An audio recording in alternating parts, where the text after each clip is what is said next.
வணக்கம் உறவுகளே. இப்போல்லாம் யார் சாதி பார்க்குறான்னு சொல்கிறாங்கல்ல, அவங்களுக்கான பதிவாக இதை நான் பதிவு பண்ணுறேன். கள்ளக்குறிச்சி மாவட்டம் சின்னசேலம் வட்டம் செல்லியம்பாளையங்கிற ஒரு கிராமம். அந்த கிராமத்தில் பார்த்தீங்கன்னா தலித் மக்கள், பட்டியல் சமூக மக்கள் வந்து ஒரு 300க்கும் மேற்பட்டோர் வசித்து வருகிறார்கள்.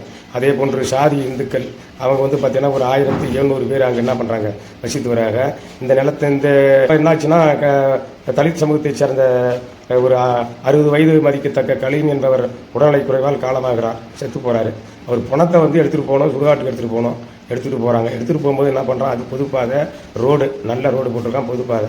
அந்த வழியாக போகும்போது என்ன பண்ணுறான், தடுத்து நிறுத்துறான். டேய் பறையன் தானே, நீ உன் பணம் பொதுப்பாதையில் வரக்கூடாது, என்கிட்ட ஒரு ஓரமாக போ அப்படின்னு. கிட்டத்தட்ட சாதி இந்துக்கள் ஒரு 100 பேர் சேர்ந்துக்கிட்டு என்ன பண்ணுறான்னா, அந்த பணத்தை எடுத்துகிட்டு போனவங்களை வந்து என்ன பண்ணுறான், தலித் மகளை வந்து விரட்டுறான். பார்த்துக்கு விரட்டுறான், மிரட்டுறான், திட்டுறான். எப்படிலாம் திட்டுமா அந்த அளவுக்கு திட்டுறான்.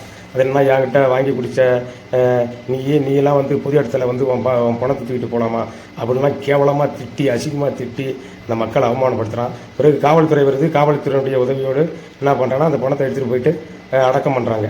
அடக்கம் பண்ணிட்டு வந்துடுறாங்க. அடுத்த நாள் 18ஆம் தேதி என்ன நடக்குன்னா, பால் ஊற்றணும், பால் வாங்கணும். பிள்ளைங்க இருக்குது, குழந்தைங்க இருக்குது, நோய்வாய்ப்பட்டவங்க இருக்காங்க, முதியவர்கள் இருக்காங்க. அவெல்லாம் அங்கே தான் பால் வாங்குறது தான் வழக்கம். ஒரு 3 சொசைட்டி இருக்குது, அங்கே தான் போய் பால் வாங்கிட்டு வர்றது, போகிறது வர்றது.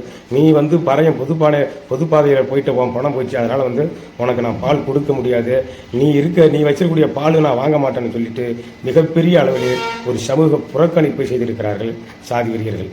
சரிங்களா? அப்புறமேலுக்கு என்னன்னா, அப்புறம் அதை சார்ந்து நடக்குது. அப்போ அந்த சமாதான கூட்டத்தில் என்ன பண்ணுறான், அங்கே இருக்கக்கூடிய அந்த வட்டாட்சியர் அப்புறம் என்ன மேல் அதிகாரிலாம் என்ன சொல்லியிருக்காங்கன்னா, உங்களுக்கு தனியாக நான் ரோடு போட்டு கொடுத்துட்றேன், அதில் உங்கள் பாடியை உங்கள் பணத்தை எடுத்துகிட்டு போங்க அப்படின்னு சொன்னதான் அந்த சமாதான கூட்டத்துக்கு போனது சொன்னாங்க. நான் என்ன சொல்கிறேன், அது பொதுப்பாதை தானே, பொதுப்பாதையில் வந்து நான் பணம் எடுத்துகிட்டு போகிறதுல உனக்கு என்ன பிரச்சனை இருக்குது அப்படின்னு நம்ம கேட்குறோம். சரியா? அது எந்த பதிலும் அந்த அதிகாரி சொல்லலை. நான் சொல்கிறேன், அந்த இடத்துக்கு நான் சொல்லக்கூடிய இடத்துல நீங்கள் போங்க அப்படின்னு சொல்லிட்டு அப்போ அப்படின்னு சொல்லிட்டு நம்மளை என்ன பண்ணுறாங்க, அது இப்போ சாதி இந்துக்கள் எந்த அளவுக்கு அவமானப்படுத்தினாலும் அதேமாரி அந்த அரசு அதிகாரிகளும் அவமானப்படுத்தின விதமாக தான் வந்து நான் என்ன பண்ணுறேன், கருதுகிறேன். சரிங்களா? இதெல்லாம் முடிஞ்சிருச்சு. அப்புறமேலுக்கு என்ன இதெல்லாம் நடந்துருச்சு. நான் என்ன சொல்கிறோம்னா, ஏண்டா அது ஒரு பொதுப்பாதை, தார் சாலை போட்டிருக்கான், பொதுப்பாதை, சாதிய இந்துக்கள் செத்தாலும் அந்த வழியாக தான் தூக்கிட்டு போகிறான். அப்போ நாங்கள் இறந்து போனால் அந்த வழியாக தூக்கிட்டு போகிறதால உனக்கு என்ன பிரச்சனை இருக்குது? அந்த பாதையில் நாய் போகுது, பன்னி போகுது, ஆடு போகுது, மாடு போகுது. சரியா?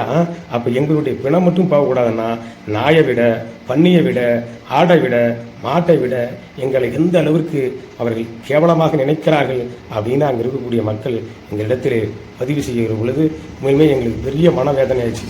என்னடா இப்படியெல்லாம் ஒரு கிராமம் இருக்கா, இந்த அளவுக்கு சாதி வன்கொடுமை நடக்கா அப்படின்னு நாங்கள்லாம் வந்து என்ன அது அப்படியே பார்க்கோம். அது இல்லாமல் வேறு என்னமா சம்பவம் நடக்குதுன்னா, அப்படின்னு சொல்கிறாங்க. என்னன்னா, அந்த பொதுப்பாதையில் ஊர்வலம் போக முடியாது, திருமணம் பண்ணிட்டு ஊர்வலம் போக முடியாது, மாமன் நரமனை விட முடியாது, சாமி தூக்கிட்டு ஊர்வலமாக போக முடியாது.